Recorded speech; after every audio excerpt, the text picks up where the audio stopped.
everybody. My name is Justin, and I am a part of Empire Fight League. I am with Mattson Leon, okay?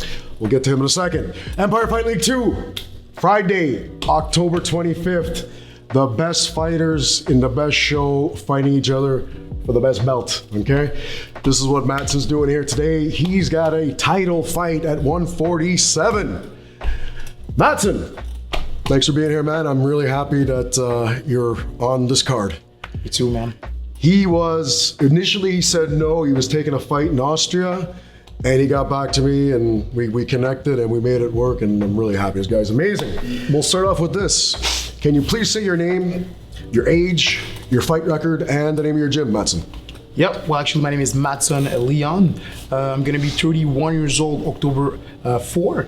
I was born in 1993, so 31, fast. Goes fast. I've been working out for at least 3 years in crew gym in Chambly now. But in totals, I have 14. Yes, French. 14 ans. Spanish, Mandarin, whatever. Spanish, habla español.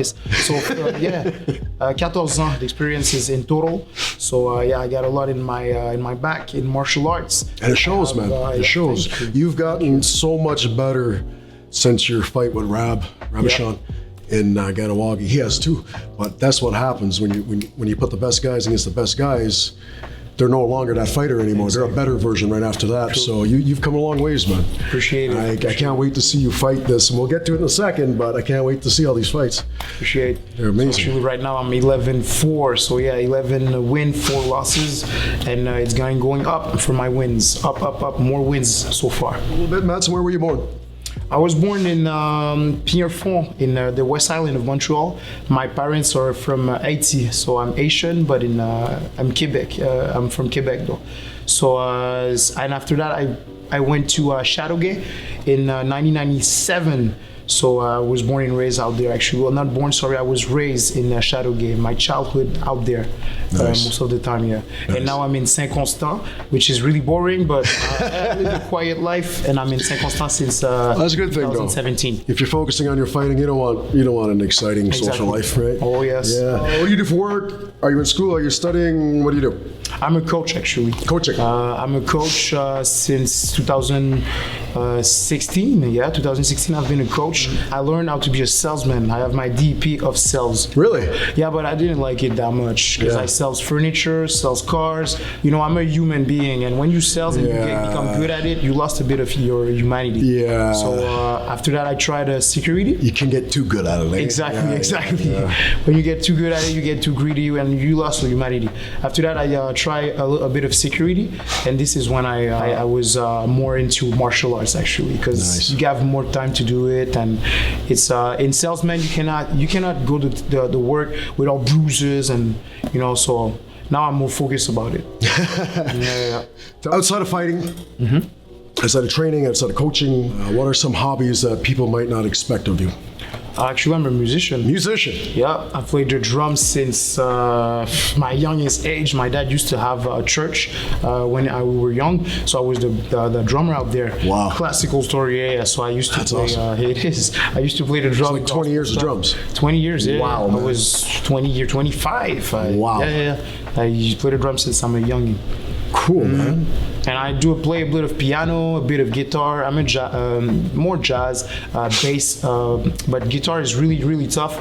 But in the bass, I can do cool stuff. Nice, man. Good. Yeah. Do you have any pets? Do you have any pets? Nope, I don't. No? I don't. Do you have a pet that, like a dream pet, like something you wish you had? Not at all. Actually, my dad used to hate those things. So I'm not a pet guy, like especially cats. I don't like cats that much. What was your first martial art, and what age did you start?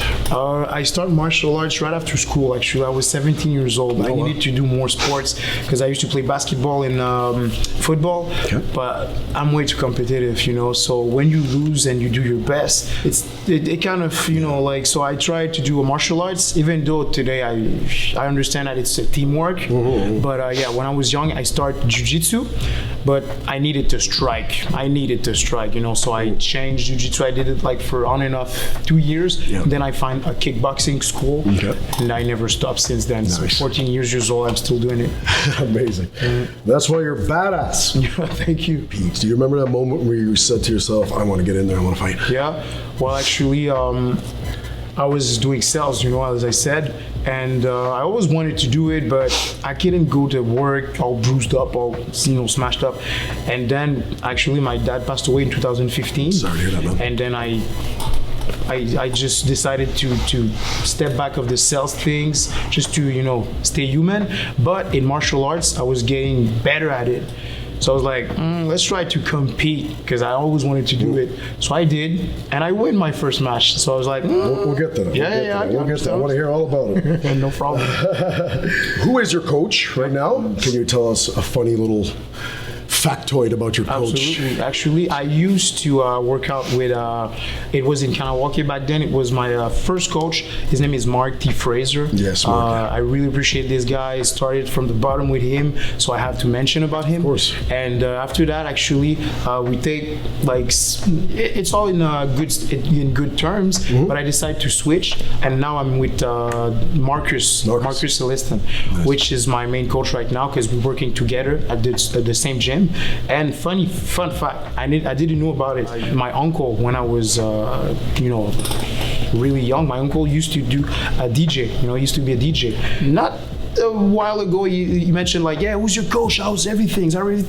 My coach is Marcus. Like, who's Marcus? Who's that? I don't know him. I'm like, yeah, I tell you. I mentioned about him, and he's like, is it Marcus the bouncer? Back then, my coach used to be a well-known bouncer in Montreal, and my uncle knows him really well. Yeah. Back from the so I'm Small like, yeah. world. And what he says, you in good hands. This guy's an animal. So you in good hands. I'm like, cool. So fun fact. Small world, huh? Small world. Give us a funny fact about you. Funny fact about me, one of my favorite movies of all time, don't laugh, is Snow White and the Seven Dwarfs. Yeah. Me too. Are you serious? I really enjoy this movie. Why? Because Disney classic reminds me of my childhood memories, and my mother used to play this movie all day long. So remind me of best day nostalgic. of Brings you back to a nice place. Yeah, of course. Watch some of these old movies from your childhood sometimes can be tricky. I remember when I was in high school, Dumb and Dumber came out. And I thought there was never going to be a movie better or funnier than that, right? This movie and then I stopped watching it for 20 years. And during the pandemic, I watched it, and I'm like, what the It's not the same. What's wrong with me? I watched this? No, it's still good. It's still good. Because when I'm watching this classic, it's always bringing me back, and I feel good watching it. The old Disneys, they're special. Yeah, of course. Tell us about your first fight, where it was, how your nerves were, how you dealt with it, and how the whole thing went. Well, actually, it was my first fight was in La Prairie. It was full contact kickboxing match, which is you have to do 8 kicks above the waist, traditional kickboxing match. And I was ready. I was really, really ready. My coach was like, really preparing me with that big sparring stuff. But it was for against a Polish officer from New York. So as soon as he punched me, the first punch land, I was like, okay, I'm in a fight. That's no sparring no more. And I was ready in terms of technical. I was ready, but mentally I wasn't ready for that. And we never know until you're in the zone, until you're in the ring.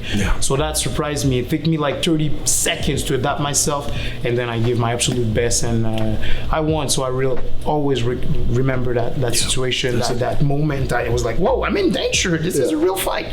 So I remember that moment. Okay, there's another switch I don't know about, and I got to find it quick. Yeah, exactly. And then 30 seconds. Imagine in 30 seconds, your family's out there looking at you like, whoa, what's going on? Okay, no, I'm fighting now. So that's. Was that his first fight? No, not at all. Not at all. I think he did 3 boxing match and 1 kickboxing. And this was your first? It was my first one against a New York Polish officer. It was amazing. I really enjoyed it. You didn't get hurt though, right? No, not at all. Not at all. Good. I did a good job though. I did a really good job. Tell us about your first win. How did it feel to go in the ring, get your hands raised in front of your mom, your mom, and your friends and everybody? Actually, it was amazing. This first fight was my first win, but I'm gonna mention something that. Oh, so you beat the police officer? Yeah, I beat him. Wow. I did a good job, but I didn't consider that as a first win, because it was really, difficult. It was really, really tough. So I fight for my life out there, you know. So I won, cool, but I didn't realize it. Second fight. Why do I really enjoy it? Because they stopped it first round. You know, the guy, when I fought him, I did my absolute best. I was more technical, more aware. And when I raised my head, because he was taller than me, blood everywhere in his face, blood everywhere in his nose. I broke his nose during the fight. So I was What'd you hit him with? It was in near my in Kanawaki, in the rail playground. Playground, yeah. Well, what'd you hit him with? Left hook? Oh, right it hand? was. I don't even. I was going at it, man. I was going at it, and as soon as I raised my head, I saw his face covered with blood. I was like, okay. Yeah. So I raised my hand, and they asked me to go in the corner. I lost it a little bit, and then they count said, no, I'm gonna stop the fight. And then all my friends, because it was near, close to my house, Kanawaki, everybody was there. So I felt the real win. I was like, oh my God, okay, I won. That was most of the best feeling. And then I realized I'm made for that. Yeah. I'm made for Do that. you still lose it sometimes? If I? Still lose it a little bit sometimes? Not that much. Not that much. that much. Nah, not that much. Your first win, your first loss, both very important lessons. Mm-hmm. Which one has more value and why? I think we already know the answer, but I want to hear what you're saying. Yeah. My first loss. Yeah. My first loss, definitely.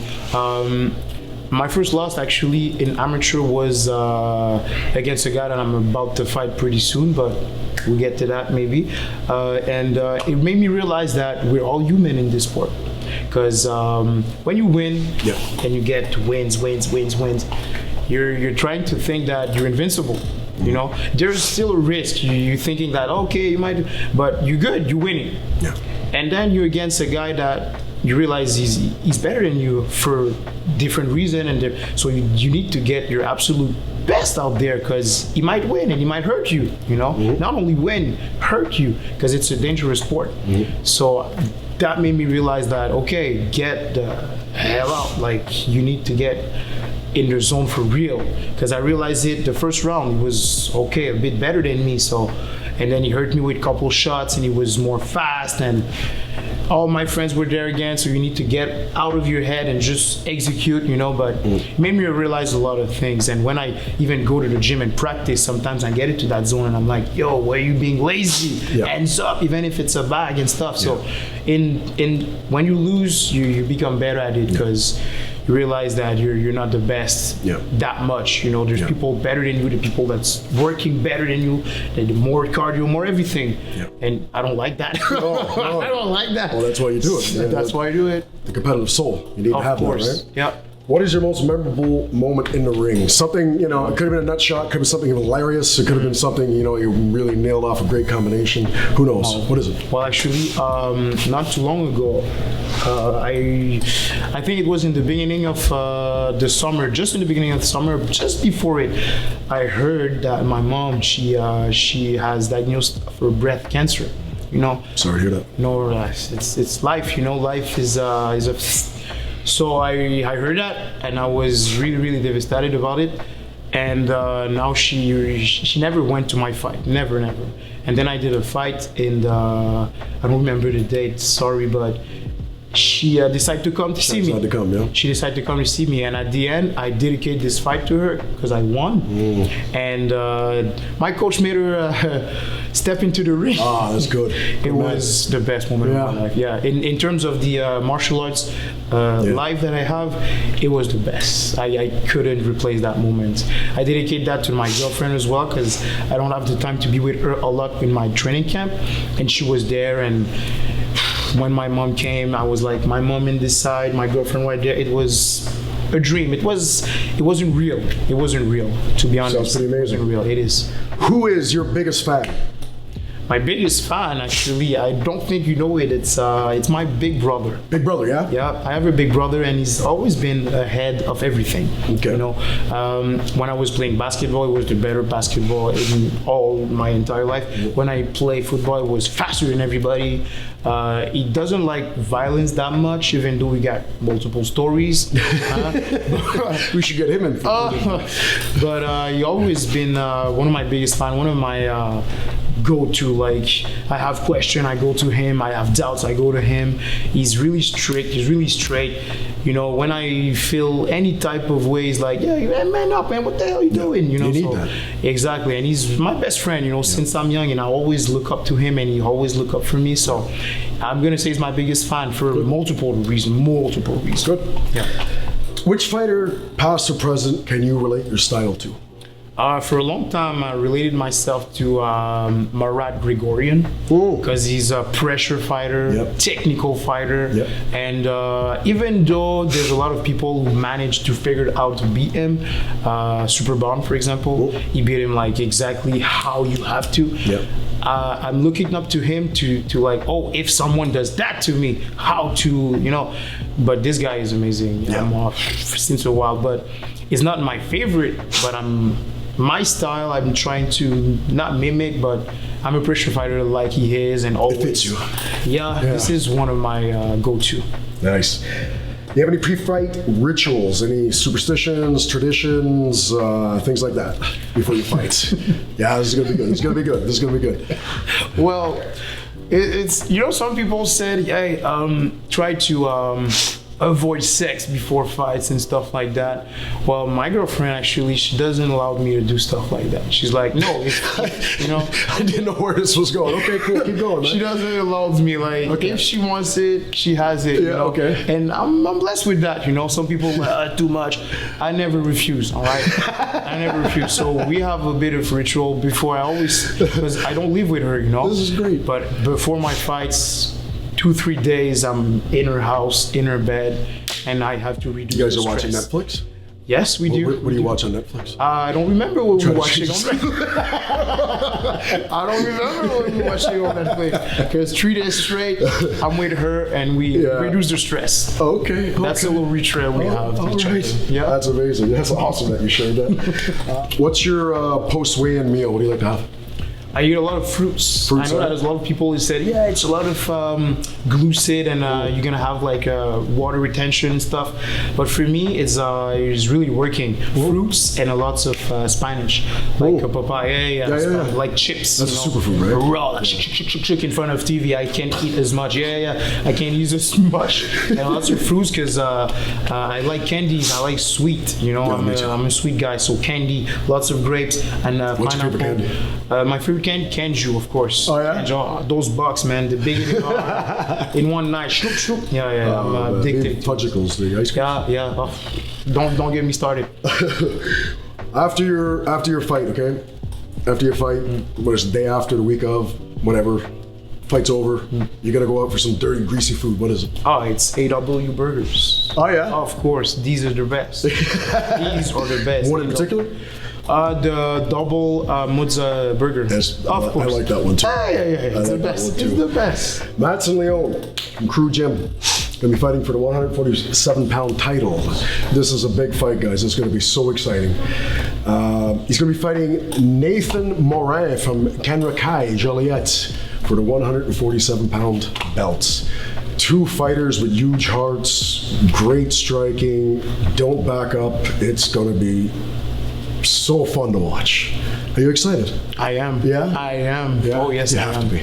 Oh, Yeah. I am. We're gonna interview Nathan on Tuesday, and I'm sure he's excited too. Of course. How do you see it playing out? What kind of fight do you see it? Well, actually, you mentioned a lot about it. We're two guys that we like to go forward. We don't back up. Lots of striking, lots of bombs, lots of technical things. I love watching this guy fight. I didn't miss a lot of it. I love watching him fight. He's going full out from the beginning to the end. Even if he looks tired, he's still going at it, like myself a bit, you know. So I think we're gonna have fun watching this fight. I wish I can go down the fight card right now in this interview because every fight is it's incredible as it can be. I can't wait. Some of these matchups don't even make sense. And I was saying earlier that I picked all good gyms, all good people that I like working with. I accepted fighters that I know fight hard and are humble and respectful. Awesome. And the way these matchups came about, it's amazing. It's really amazing. Under any other circumstances, I don't know if it would have happened. But the whole card's incredible. You're a big part of it. So you're on the main card. Yes. You're on the main card fighting Nathan. It's going to be a hell of a fight. Awesome. We know that. We'll get on to the final question, okay? Mattson, what's your goal? What's your end goal? What is it you're trying to achieve? Where do you want to be? Where do you want to be? Me, actually, I'm a coach. 100% I'm a coach. So I'm doing my best to reach the top level of fighting skills. As an athlete, I want to be a pro as well. So I'm still in amateur circuit. I reach to be a pro anytime soon, to have more notoriety, notorious. And it's my CV, that I'm building. Yep. Imagine you're a coach and I want to be training with this coach. This Mattson guy has this type of skills, this type of event he did. I want to be well known as an athlete to be the best fighters. Exactly. It's a lot of fun. It's a lot of work. A lot of work. It is. I'm still doing it. Actually, I'm doing it right now. There's no days off. Nope. You train them. You train them Monday to Saturday, and then you travel with them Saturday night, Sunday, and start again on Monday. This is amazing, man. I can see you being a great coach. Thank you. Before your fighting career is over, which is far from, you're going to be even better. If there's any indication the last 2 or 3 years of how you've been getting better and better and better from fight to fight, by the time you go into coaching full time, you're going to be at an amazing level. And you say you're an amateur, but I want people at home to know our amateurs are not your typical amateurs. Sure. These guys are fighting 3-minute rounds just like the pros, whereas other A-class fights in other provinces are 2-minute rounds. So whenever we go to Ontario, we fight 2 minutes in A-class. No shin guards, no headgear. It looks a lot like a professional fight. The only difference is you wrap your hands with traditional wraps, and the weigh-ins are the same day, and you're not getting paid as an amateur. However, Empire is trying to do whatever we can to give you nice fresh meals after the weigh-ins and gear and stuff like that, but you're not earning a living on this. That's just a few differences there, right? Sure. But at a level, you guys are all kind. You guys are there. You guys can go fight pros in other places and do very well already. So by the time you guys actually take that jump, you're going to be well prepared. That's for sure. Awesome. That's what I want to do. Thank you, my man. Thank you. Mattson Leon. Big title fight coming up in Empire Fight League 2. I'm going to say it because I built it. This is not the biggest. This is not the biggest. It's not a Walmart. This is the greatest K1 kickboxing event that Quebec's ever seen. I know it because I know the fight card, I know the fighters, I know what I did. You guys don't want to miss it. If you miss this, guys, you're going to cry. You're going to cry for the rest of your lives. Even if you miss just Mattson's fight, you're going to cry. Thank you very much, guys. Friday, October 25th, Plaza Centre-Ville. Get your tickets on eventbrite.com. Mattson, thanks, man. It's a pleasure. Thank you. All right. Boom. See you later.